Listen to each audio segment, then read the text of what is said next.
Hello guys, welcome to my channel. Today in this video I'm going to show you how to fix Windows 7 update error, that is 802-44019. So if you are receiving this error code on Windows 7 computer, then please follow the steps shown in this video. So copy this link. The link is provided in the video description. Open this link in a browser.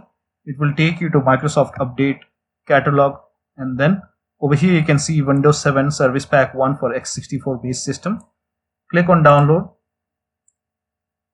Click on this link, and then once the download is complete, run the file, click on it and run and install the update, and after that you can restart your computer and that should go ahead and fix the error message.